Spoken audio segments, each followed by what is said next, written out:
Hello friends, എല്ലാവർക്കും നമസ്കാരം. നമ്മളുടെ തൊട്ട് അയൽരാജ്യമായ പാകിസ്ഥാനെ കുറിച്ച് നമുക്ക് എല്ലാവർക്കും വളരെ കൃത്യമായിട്ട് അറിയാം. എന്നും അതൊരു വിൽപ്പന ചരക്കായിട്ട് മാത്രം നിലനിൽക്കുന്ന ഒരു രാജ്യമാണ്. അവിടുത്തെ നേതാക്കൾ, പ്രത്യേകിച്ച് മിലിറ്ററിയുമായി ബന്ധപ്പെട്ട നേതാക്കൾ, ആ രാജ്യത്തെ അവരുടെ സ്വാർത്ഥ താല്പര്യങ്ങൾക്ക് വേണ്ടിയും അല്ലെങ്കിൽ നിക്ഷിപ്ത താല്പര്യങ്ങൾക്ക് വേണ്ടിയും ആ രാജ്യത്തെ വിറ്റുതെളിച്ചുകൊണ്ടിരിക്കുന്ന ഒരു കാഴ്ചയാണ് നമ്മൾ ദശാബ്ദങ്ങളായിട്ട് നമുക്ക് കാണാൻ സാധിക്കുന്നത്. അതായത് ഏറ്റവും വലിയ ശക്തികൾ എന്ന് ഈ ലോകത്തെ നമുക്ക് പറയാൻ സാധിക്കുന്ന അമേരിക്ക, ഇപ്പോൾ ചൈനയും ആ ഒരു പിന്നെ മേഖലയിലേക്ക് വന്നിട്ടുണ്ട്. അപ്പോൾ പാകിസ്ഥാൻ പണ്ട് അമേരിക്കയുടെ ഏറ്റവും പ്രധാനപ്പെട്ട ഒരു സഖ്യകക്ഷിയായിരുന്നു. എന്നാൽ ഇപ്പോൾ അവർ ചൈനയുടെയും അമേരിക്കയുടെയും കൂടെ നിന്നുകൊണ്ട് അവരുടെ പ്രത്യേകിച്ച് മിലിറ്ററി ലീഡേഴ്സ്, അതുപോലെ തന്നെ സിവിൽ പൊളിറ്റിക്കൽ ലീഡേഴ്സും അവരുടെ സ്വാർത്ഥ താല്പര്യങ്ങളെ സംരക്ഷിക്കാൻ വേണ്ടി ആ രാജ്യത്തെ വിലയ്ക്ക് കൊടുക്കുകയാണ്, അല്ലെങ്കിൽ ആ രാജ്യത്തെ വിറ്റ് അവർ കാശുണ്ടാക്കി അവരുടെ സ്വന്തം കീശ വീർപ്പിക്കുന്ന ഒരു കാഴ്ച നമുക്ക് കാണാൻ സാധിക്കും. അപ്പോൾ അതിൻ്റെ അടിസ്ഥാനത്തിൽ നമുക്ക് പല വാർത്തകൾ നമ്മൾ കേൾക്കുന്നുണ്ട്, നമ്മൾ മനസ്സിലാക്കുന്നുണ്ട്. അതിപ്പോൾ ഇന്ത്യക്കെതിരെയുള്ള നിലപാടുകളായാലും ശരി, മറ്റേതെങ്കിലും ജിയോ പൊളിറ്റിക്കലായിട്ടുള്ള പാകിസ്ഥാൻ്റെ പ്രശ്നങ്ങളായാലും ശരി, അവർ എപ്പോഴും തന്നെ അവർക്ക് ആ ഒരു ജിയോ പൊളിറ്റിക്കൽ ഗ്യാമ്പിൾ അവിടുത്തെ ലീഡേഴ്സിന് നടത്തുവാൻ സാധിക്കും. നമുക്കറിയാം, ഇപ്പം അഫ്ഗാനിസ്ഥാൻ താലിബാൻ പ്രശ്നങ്ങളൊക്കെ ഉണ്ടായ സമയങ്ങളിലും, അതായത് വേൾഡ് ട്രേഡ് സെൻറ്റർ തകർത്തതിന് ശേഷം അമേരിക്കയുമായിട്ട് നിന്ന് തീവ്രവാദത്തെ തുടച്ചു മാറ്റുവാൻ വേണ്ടി അമേരിക്കയ്ക്ക് എല്ലാ സഹായങ്ങൾ വാഗ്ദാനം ചെയ്യാമെന്ന് അവർ സമ്മതിച്ചിട്ടും അമേരിക്ക എന്ന എല്ലാ സഹായങ്ങളും അത് സ്വീകരിച്ചിട്ടും അമേരിക്ക പിന്നിൽ നിന്ന് കുത്തുന്നൊരു കാഴ്ച നമ്മൾ കണ്ടാണ്. ചൈനയുമായിട്ട് വലിയ സൗഹൃദത്തിലാണെന്ന് പറയുന്നു. ഇപ്പോൾ തന്ത്രപരമായിട്ട് വീണ്ടും അമേരിക്കയുടെ ക്യാമ്പിലേക്ക് പാകിസ്ഥാൻ നീങ്ങുന്ന ഒരു കാഴ്ച നമുക്ക് കാണുവാൻ സാധിക്കും. അപ്പോൾ ഇവിടെ നമ്മൾ ചർച്ച ചെയ്യാൻ പോകുന്ന ഒരു ടോപ്പിക് എന്ന് പറഞ്ഞു കഴിഞ്ഞാൽ, നമുക്കറിയാം പാകിസ്ഥാൻ്റെ ജിയോഗ്രഫിയിൽ, പ്രത്യേകിച്ച് ബലൂചിസ്ഥാൻ എന്ന് പറയുന്ന ആ മേഖലയിൽ, ആ പ്രൊവിൻസിൽ, പാകിസ്ഥാനിലെ ഏറ്റവും വലിയ പ്രൊവിൻസാണ് ബലൂചിസ്ഥാൻ. ആ ബലൂചിസ്ഥാൻ മേഖലയിലെ ഒത്തിരി മിനറൽ റിസോഴ്സുകൾ അല്ലെങ്കിൽ വിഭവങ്ങൾ ഉള്ളൊരു സ്ഥലമാണ് പ്രത്യേകിച്ച് ബലൂചിസ്ഥാൻ. പാകിസ്ഥാനിൽ പലയിടത്തും ഉണ്ട് വളരെയധികം റിസോഴ്സുകളുള്ള, അതായത് ഭൂമിക്കടിയിലുള്ള റിസോഴ്സിൻ്റെ കാര്യം ഞാൻ പറയുന്നത്. Oil, minerals, rare earth, gas, salt, copper, ഇതുപോലുള്ള ഒത്തിരി മിനറൽസ് കൊണ്ട് റിച്ച് ആയിട്ടുള്ള പ്രൊവിൻസുകൾ പാകിസ്ഥാനിലുണ്ട്, പ്രത്യേകിച്ച് ബലൂചിസ്ഥാനിൽ. അപ്പോൾ ഏകദേശം $5 ട്രില്യൺ മിനറൽ റിസർവ് പാകിസ്ഥാനിലുണ്ടെന്നാണ് കണക്ക് കൂട്ടിയിരിക്കുന്നത്. അപ്പോൾ ഈ മിനറൽ റിസോഴ്സിനെ ചൈനയ്ക്കും അമേരിക്കയ്ക്കും പ്രധാനമായിട്ടും വിറ്റുതൊലയ്ക്കുവാൻ വേണ്ടി പാകിസ്ഥാൻ തയ്യാറെടുത്തിരിക്കുന്നു എന്നുള്ള റിപ്പോർട്ടാണ് നമുക്ക് മനസ്സിലാക്കാൻ സാധിക്കുന്നത്. അതായത് rare earth elements, mineral resource, ഇതിൽ ഏകദേശം 3 ട്രില്യൺ മുതൽ $5 ട്രില്യൺ വരെ വർത്തുണ്ടെന്നാണ് കണക്കാക്കപ്പെടുന്നത്. അപ്പോൾ ഇത് അമേരിക്ക, ചൈന, സൗദി അറേബ്യ, അതുപോലെ തന്നെ UK, ടർക്കി, UAE, ഈ ഈ പറഞ്ഞ രാജ്യങ്ങളാണ് പ്രധാനമായിട്ടും പാകിസ്ഥാൻ്റെ ഇപ്പോഴത്തെ എല്ലാ, നേരത്തെ ആയാലും ശരി, നമുക്ക് പാകിസ്ഥാനോട്ട് ഏറ്റവും പല രീതിയിലും അടുപ്പം, ഡിപ്ലോമാറ്റിക്കായിട്ടും ഇക്കണോമിക്കായിട്ടും ജിയോ പൊളിറ്റിക്കലായിട്ടും ഒക്കെ തന്നെ പാകിസ്ഥാനെ സപ്പോർട്ട് ചെയ്യുന്ന രാജ്യങ്ങളൊക്കെ തന്നെയാണ് ഈ പറഞ്ഞ രാജ്യങ്ങൾ. അപ്പോൾ ഇവർക്ക് വേണ്ടി ഈ പറഞ്ഞ പാകിസ്ഥാൻ്റെ മിനറൽ റിസോഴ്സിനെയും റെയർ എർത്ത് എലമെൻസിനെയൊക്കെ ഇൻവെസ്റ്റ്മെൻറ്റുകൾ സ്വീകരിക്കാൻ വേണ്ടി തുറന്നു കൊടുക്കാൻ പോകുന്നു എന്നുള്ളൊരു വാർത്തയാണ് നമുക്ക് അറിയാൻ സാധിക്കുന്നത്. അപ്പോൾ ഇത് ഈ പറഞ്ഞ എല്ലാ മിനറൽസും റെയർ എർത്ത് സൈറ്റ്സും പ്രൊവിൻഷ്യൽ കൺട്രോൾ, അതായത് ഇപ്പോൾ പ്രൊവിൻസ് എന്ന് പറഞ്ഞാൽ ബലൂചിസ്ഥാൻ, സിന്ധ്, പഞ്ചാബ് എന്നൊക്കെയുള്ള പ്രൊവിൻസ് ഉണ്ട്. ഈ പ്രൊവിൻസിൻ്റെയൊക്കെ അല്ലെങ്കിൽ അവരുടെ നിയന്ത്രണത്തിലായിരുന്ന ഈ ഒരു അവകാശം, അത് ഇപ്പോൾ അതിനകത്തിലൊരു മാറ്റം വരുത്തിയിട്ട്, അതായത് ഏകദേശം ഈ പ്രൊവിൻസിൻ്റെയൊക്കെ നിയന്ത്രണത്തിലായിരുന്ന ഇത്രയും നാളും ഈ റിസോഴ്സുകൾ, അല്ലെങ്കിൽ ഈ റിസോഴ്സുകൾ, ഇപ്പോൾ ബലൂചിസ്ഥാനുള്ള റിസോഴ്സുകളെല്ലാം ബലൂചിസ്ഥാൻ എന്ന് പറയുന്ന ഒരു പ്രൊവിൻസാണ് നിയന്ത്രിച്ചുകൊണ്ടിരുന്നത്. പാകിസ്ഥാൻ്റെ സെൻട്രൽ ഗവൺമെൻറ്റിന് അതിൽ പ്രത്യേകിച്ച് വലിയൊരു അധികാരമൊന്നും ഉണ്ടാകത്തില്ല. കാരണം അവരുടെ കോൺസ്റ്റിറ്റ്യൂഷൻ അങ്ങനെ ആയിരുന്നു അത് ഡിഫൈൻ ചെയ്ത് വെച്ചെന്നുള്ളത്. അപ്പോൾ ഈ ഒരു മാറ്റം വരണമെങ്കിൽ അവരുടെ 18ാമത്തെ അമെൻമെൻ്റ് എന്നുള്ളത് മാറ്റി എഴുതിയാൽ മാത്രമേ ഈ പ്രൊവിൻഷ്യൽ കൺട്രോളിൽ നിന്നും, അതായത് പ്രൊവിൻസിൻ്റെയൊക്കെ നിയന്ത്രണത്തിലുള്ള ഈ പറഞ്ഞ മിനറൽസ്, റിസോഴ്സൊക്കെ തന്നെ അത് ഈ കേന്ദ്ര പിന്നെ ഗവൺമെൻറ് എന്ന് പറയുന്ന അവിടുത്തെ മിലിറ്ററിയും കേന്ദ്ര സംവിധാനവും നിയന്ത്രിക്കുന്ന അവരുടെ കൈകളിലേക്ക് അത് എത്തിച്ചേരാൻ വേണ്ടിയുള്ളൊരു നീക്കം അവിടെ ഇപ്പോൾ നടന്നുകൊണ്ടിരിക്കുകയാണ്. അല്ലെങ്കിൽ അതിന് പിന്നെ താമസിയാതെ തന്നെ ഒരു മാറ്റം ഉണ്ടാകും, ട്രാൻസിഷൻ ഉണ്ടാകും.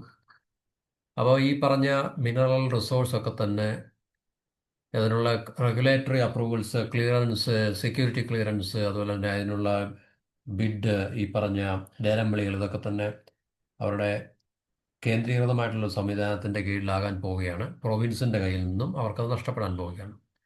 അപ്പോൾ അതിനകത്ത് ഏറ്റവും പ്രധാനപ്പെട്ട പ്ലെയേഴ്സുമായ US-ഉം ചൈനയും തമ്മിലായിരിക്കും. അതാണ് നമ്മൾ ഈ അടുത്തിടെ കണ്ടിട്ടുള്ള ഏറ്റവും വലിയ മാറ്റങ്ങൾ അത് തന്നെയാണ് ശരിക്കും പറഞ്ഞത്. എന്ന് പറഞ്ഞാൽ അമേരിക്കയ്ക്ക് അവിടെ വളരെ കൃത്യമായിട്ടുള്ള കണ്ണുകളുണ്ട്, ലക്ഷ്യങ്ങളുണ്ട്. പ്രത്യേകിച്ച് ഈ പറഞ്ഞ റയർ എർത്ത് എലമെൻസിലും മറ്റ് റിസോഴ്സുകളൊക്കെ തന്നെ അവരതിനെ വിട്ട് കളിക്കുന്ന യാതൊരു പിന്നെ ഒരു അതിനെ വിട്ടുള്ള യാതൊരു കളികളുമില്ല. ഇപ്പോൾ ഈ ബലൂചിസ്ഥാൻ ലിബറേഷൻ ആർമിയെ ഇപ്പോൾ ഇന്നോ ഇന്നലെയോ അമേരിക്ക തീവ്രവാദ ഗ്രൂപ്പായിട്ട് അവർ പ്രഖ്യാപിക്കുകയൊക്കെ ഉണ്ടായിട്ടുണ്ട്. അപ്പോൾ അങ്ങനെ പ്രഖ്യാപിച്ചു കഴിഞ്ഞാൽ ഒരുപക്ഷെ തീർച്ചയായിട്ടും ഇനി നമുക്ക് ഈ ബലൂചിസ്ഥാൻ ലിബറേഷൻ ആർമിയുടെ ഭാഗത്തു നിന്ന് പാകിസ്ഥാനെതിരെയും ചൈനയ്ക്കെതിരെയും ഒന്നും തീവ്രവാദ പ്രവർത്തനങ്ങൾ കാണുവാൻ കഴിയുന്നില്ലെങ്കിൽ അതിൻ്റെ അർത്ഥം ഇത്രയും നാളും ഈ BLA കൺട്രോൾ ചെയ്ത് ഫണ്ട് ചെയ്ത് ആം ചെയ്തിരുന്നത് അമേരിക്കയുടെ CIA ആയിരുന്നു എന്നുള്ളത് നമുക്ക് വ്യക്തമാക്കാൻ സാധിക്കും. കൃത്യമായിട്ട് നമുക്കത് മനസ്സിലാക്കാൻ സാധിക്കും. അപ്പോൾ ഈ പാകിസ്ഥാൻ്റെ ഉള്ളിലുള്ള പ്രത്യേകിച്ച് ഇതുപോലുള്ള പ്രൊവിൻസിലുള്ള ഈ വളരെ മൂല്യവത്തായിട്ടുള്ള ഈ റിസോഴ്സുകൾ അമേരിക്ക ഒത്തിരി നാളുകൊണ്ട് അവർക്ക് അതിൽ കണ്ണുണ്ട്. അപ്പം അവർക്ക് റിസോഴ്സിൻ്റെ മുകളിലാണ് എവിടെയും ഏത് ലോകത്തിൻ്റെ ഏത് ഭാഗത്തും അവർക്ക് ലക്ഷ്യമുള്ളതും അവരുടെ കണ്ണുകൾ അവരുടെ അങ്ങോട്ടേ തിരിയത്തുള്ളൂ.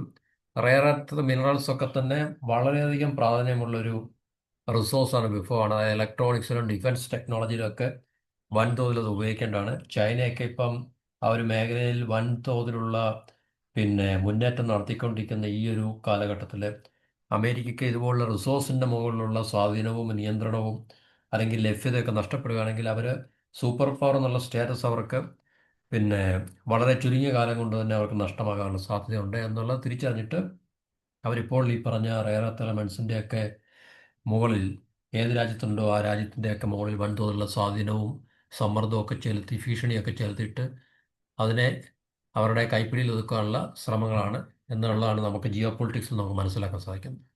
അപ്പോൾ ഈ കഴിഞ്ഞിടയ്ക്ക് ഏപ്രിലിൽ പാകിസ്ഥാനിൽ മിനറൽ ഇൻവെസ്റ്റ്മെൻറ്റ് ഫോറം ഉണ്ടായിരുന്നു.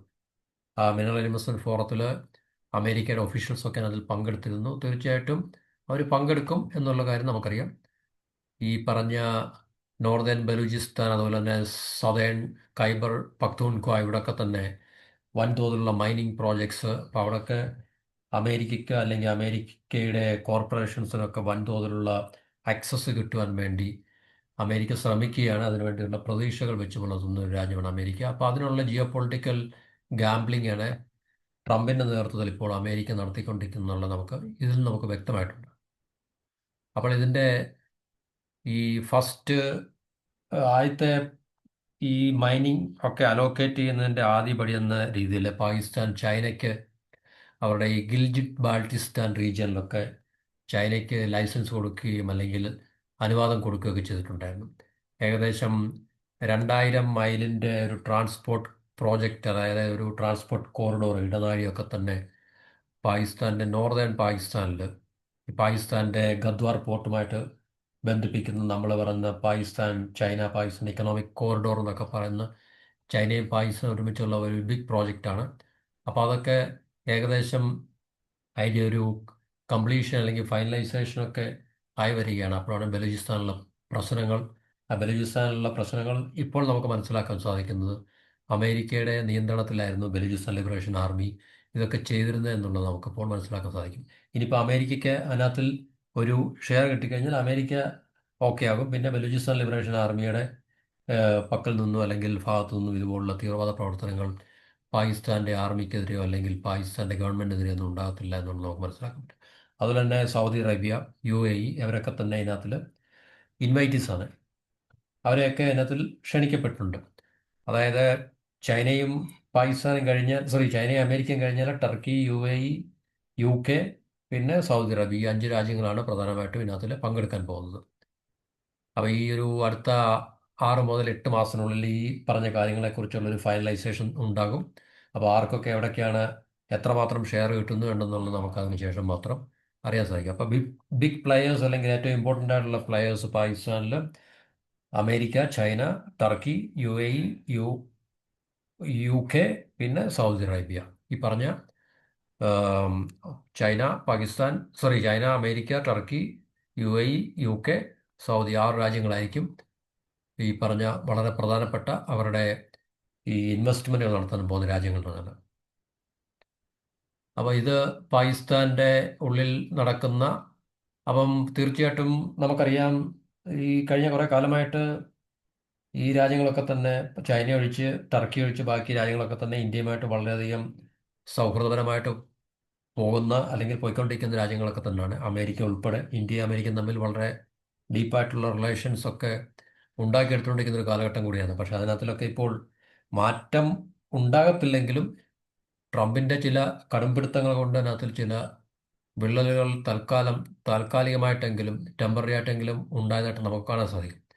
അപ്പോൾ പാകിസ്ഥാനിൽ ഈ പറഞ്ഞ മിനറൽ റിസോഴ്സ്, അതായത് call, copper, gold, iron or, chromite, അതുപോലെ തന്നെ പ്രഷ്യസ് ആയിട്ടുള്ള വിലപിടിപ്പുള്ള സ്റ്റോൺസ്, അപ്പം ലോകത്തിലെ ഏറ്റവും രണ്ടാമത്തെ സോൾട്ടിൻ്റെ റിസർവാണ്. അത് കോപ്പറിൻ്റെയും ഗോൾഡിൻ്റെയൊക്കെ 5-മത്തെ ലാർജസ്റ്റ് റിസർവാണ് പാകിസ്ഥാനിലുള്ളതാണ്. അപ്പോൾ ഇതൊക്കെ തന്നെ പല പ്രൊവിൻസുകളിൽ, പല പ്രൊവിൻസ്, ബലൂചിസ്ഥാൻ, സിന്ധ് അല്ലെങ്കിൽ പാകിസ്ഥാൻ, ഇങ്ങനെയൊക്കെയുള്ള പല പ്രൊവിൻസുകളിലായിട്ടാണ് സ്പ്രെഡ് ചെയ്ത് കിടക്കുന്നത്. പ്രത്യേകിച്ച് ബലൂചിസ്ഥാനിൽ വളരെയധികം ഈ പറഞ്ഞ മിനറൽ റിസർവുകൾ അല്ലെങ്കിൽ ഈ പറഞ്ഞ വിഭവങ്ങളുണ്ട് എന്നുള്ളത് നേരത്തെ തന്നെ, അതുപോലെ തന്നെ പഞ്ചാബിലും സിന്ധിലും ഒക്കെ തന്നെ വൻതോതിലുള്ള നിക്ഷേപങ്ങളുണ്ട് ഈ പറഞ്ഞ മിനറൽ റിസർവുണ്ട്. അപ്പോൾ പാകിസ്ഥാനായിട്ട് ഇപ്പോൾ ട്രംപ് ഈ ഒരു പുതിയ ചങ്ങാത്തം ആരംഭിക്കുകയും ഇന്ത്യക്കെതിരെ ശക്തമായിട്ടുള്ള വെല്ലുവിളികൾ അമേരിക്കൻ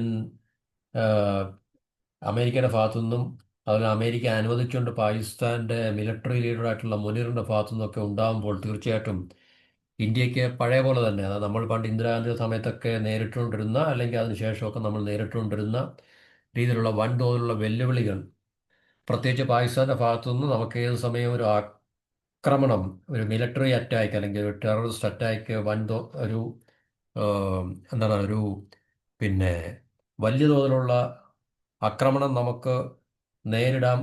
ഏത് സമയത്തും അതിനുള്ള സാധ്യതയുണ്ട് എന്നുള്ളത് നമുക്ക് തള്ളിക്കളയാൻ കഴിയില്ല. ആസിഫ് മുനീർ, പാകിസ്ഥാൻ്റെ ആർമി ചീഫായിട്ടുള്ള ആസിഫ് മുനീർ അമേരിക്കയിലെ കഴിഞ്ഞ ദിവസങ്ങളിൽ വിസിറ്റ് ചെയ്തപ്പോൾ അമേരിക്കയുടെ മണ്ണിൽ നിന്നുകൊണ്ടാണ് ഇന്ത്യയെ ഭീഷണിപ്പെടുത്തുകയും ഇന്ത്യക്കെതിരെ അണുവായുധങ്ങൾ ഉപയോഗിക്കാൻ മടിക്കത്തില്ലെന്നും, ഇന്ത്യ പിന്നെ ഇൻഡസ് റിവറിൽ ഈ ഡാം കെട്ടുകയാണെങ്കിൽ അത് മിസൈൽ ഉപയോഗിച്ച് തകർക്കുമെന്നൊക്കെ പറഞ്ഞ് ഭീഷണിപ്പെടുത്തിയത് അമേരിക്കയുടെ മണ്ണിൽ നിന്നുകൊണ്ടാണ്. അത് തീർച്ചയായിട്ടും ഡൊണാൾഡ് ട്രംപിൻ്റെ ബ്ലെസ്സിങ്ങോട് കൂടിയാണ് എന്നുള്ള കാര്യം നമുക്ക് മനസ്സിലാക്കാൻ പ്രയാസമായിട്ടുള്ളൊരു കാര്യമൊന്നുമല്ല.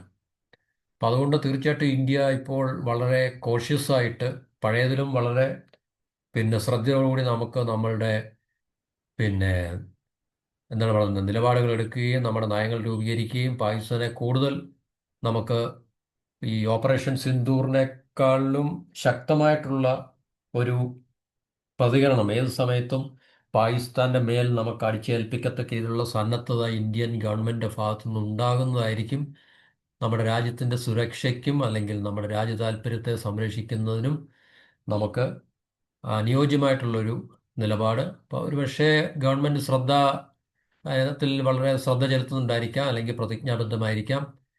ഓൾറെഡി അന്ന് തന്നെ നമ്മൾ പറഞ്ഞിട്ടുണ്ടായിരുന്നു, ഇനിയും ഇന്ത്യക്കെതിരെ ഏതെങ്കിലും തരത്തിലുള്ള ഒരു പാകിസ്ഥാൻ്റെ ഭാഗത്തുനിന്ന് പ്രൊവോക്കേഷൻ ഉണ്ടാകുകയാണെങ്കിൽ അത് വെറും ഒരു തീവ്രവാദ പ്രവർത്തനമായിട്ട് നമ്മൾ കാണത്തില്ല, അത് യുദ്ധസമാനമായിട്ടുള്ള ഒരു സാഹചര്യമായിട്ട് കണ്ടുകൊണ്ട് അതിനനുസരിച്ചുള്ള നിലപാടുകളായിരിക്കും ഇന്ത്യയുടെ ഭാഗത്തുനിന്ന് ഉണ്ടാകാൻ പോകുന്നത് എന്നുള്ളത് നമ്മൾ പറയുകയും ചെയ്തു. നമ്മൾ ഓപ്പറേഷൻ സിന്ദൂറിൽ കൂടെ നമ്മുടെ ശക്തി, നമ്മുടെ സൈന്യത്തിൻ്റെ ശക്തി, നമ്മുടെ ആയുധങ്ങളുടെ തദ്ദേശീയമായി വികസിപ്പിച്ചിട്ടുള്ള നമ്മുടെ ആയുധങ്ങളുടെ ശക്തിയൊക്കെ തന്നെ നമ്മൾ പ്രൂവ് ചെയ്ത് കൊടുത്താണ്. അപ്പോൾ തീർച്ചയായിട്ടും പാകിസ്ഥാൻ അതുകൊണ്ടൊന്നും ഒരു പാഠം പഠിച്ചില്ല എന്നുള്ളത് തീർച്ചയായിട്ടും അതിനുശേഷം അതിൻ്റെ പിറ്റേ ദിവസം തന്നെ തുടങ്ങിയ പ്രൊവോക്കേഷനാണ് പാകിസ്ഥാൻ്റെ ആർമിയുടെ ഭാഗത്തുനിന്നും ആർമി ലീഡേഴ്സിൻ്റെ ഭാഗത്തുനിന്നും ഒക്കെ തന്നെ ഉണ്ടായിക്കൊണ്ടിരിക്കുന്നത്. അപ്പോൾ ഇത് ഇവിടെ കൊണ്ടൊന്നും അവസാനിക്കത്തില്ല എന്നുള്ളതാണ് നമുക്ക് തൽക്കാലം ഇതിൽ നമുക്ക് മനസ്സിലാക്കാൻ കഴിയുന്നത്. അപ്പോൾ ഇന്ത്യ എക്കാലത്തെയും പോലെ തന്നെ ഇന്ത്യയുടെ വളരെ ശക്തമായിട്ടുള്ള നയതന്ത്ര രീതികളും പരിപാടികളും ഒക്കെ തന്നെ മുന്നോട്ട് വെച്ചുകൊണ്ട് നമ്മൾ ശക്തമായ രീതിയിൽ മുന്നോട്ട് പോവുക. ഇന്ത്യക്കെതിരെ ഉണ്ടാകുന്ന ഏത് തരത്തിലുള്ള പ്രൊവോക്കേഷനും പ്രകോപനങ്ങളും വളരെ ശക്തമായി തന്നെ പ്രതിരോധിക്കുക. നമ്മൾ അതിന് ശക്തമായിട്ടുള്ള തിരിച്ചടി നൽകിക്കൊണ്ട് നമുക്ക് അതിന് മറുപടി പറയാൻ കഴിയും എന്നുള്ളത് നമ്മുടെ സൈന്യത്തിൻ്റെ ബലത്തിൽ നമുക്ക് സംശയങ്ങളൊന്നുമില്ല, സൈന്യത്തിൻ്റെ ശക്തിയിൽ നമുക്ക് സംശയങ്ങളൊന്നുമില്ല. പക്ഷേ നമുക്ക് നമ്മുടെ പൊളിറ്റിക്കൽ ലീഡർഷിപ്പിലും പൊളിറ്റിക്കൽ സിസ്റ്റത്തിലുമാണ് നമുക്കെപ്പോഴും നിരാശയും അല്ലെങ്കിൽ അതുപോലുള്ള എന്താണ് പറയുന്നത്, നമ്മളെ തീരെ നമ്മളുടെ ഏഹ്, പ്രതീക്ഷകളെയൊക്കെ നിരാശപ്പെടുത്തുന്ന രീതിയിൽ പൊളിറ്റിക്കൽ സിസ്റ്റവും പൊളിറ്റിക്കൽ ലീഡർഷിപ്പും എപ്പോഴും ആക്ട് ചെയ്യാറുണ്ട്. പക്ഷേ നമ്മുടെ മിലിറ്ററിയും നമ്മുടെ സൈന്യവും എപ്പോഴും സജ്ജമാണ്. നമ്മുടെ മിലിറ്ററിയും സൈന്യവും എപ്പോഴും പാകിസ്ഥാനെ പൂർണ്ണമായിട്ടും കീഴ്പ്പെടുത്താൻ കഴിവുള്ള ഒരു സംവിധാനമാണെന്നുള്ള കാര്യത്തിൽ രാജ്യത്തെ സ്നേഹിക്കുന്ന ആൾക്കാർക്ക് സംശയമൊന്നുമില്ല. അപ്പോൾ ഏതായാലും നമ്മൾ തീർച്ചയായിട്ടും വളരെ കരുതലോടുകൂടി ഇനി മുമ്പോട്ട് പോകേണ്ട ഒരു കാലഘട്ടമാണ്. ട്രംപിൻ്റെ അമേരിക്കയുടെ ഭാഗത്തു നിന്നുള്ള വ്യാപാരപരമായിട്ടുള്ള കാര്യങ്ങളിൽ മാത്രമല്ല, നമ്മളെ രാജ്യ സുരക്ഷയ്ക്കും ഭീഷണിയാവുന്ന രീതിയിലുള്ള നിലപാടുകളാണ് ട്രംപ് ഇപ്പോൾ എടുക്കുന്നത്, അമേരിക്ക ഇപ്പോൾ എടുക്കുന്നത് എന്നുള്ള കാര്യം നമ്മൾ ശ്രദ്ധയോടുകൂടി വീക്ഷിക്കുകയും നമ്മൾ അതിനെ നേരിടുകയും ചെയ്യേണ്ട ഒരു സമയമായിരിക്കുന്നു. ഇത്രയും പറഞ്ഞുകൊണ്ട് ഈ ടോപ്പിക്കോട് അവസാനിപ്പിക്കാം. മറ്റൊരു ടോപ്പിക്കുമായിട്ട് അടുത്ത വീഡിയോ. എല്ലാവർക്കും നന്ദി, നമസ്കാരം.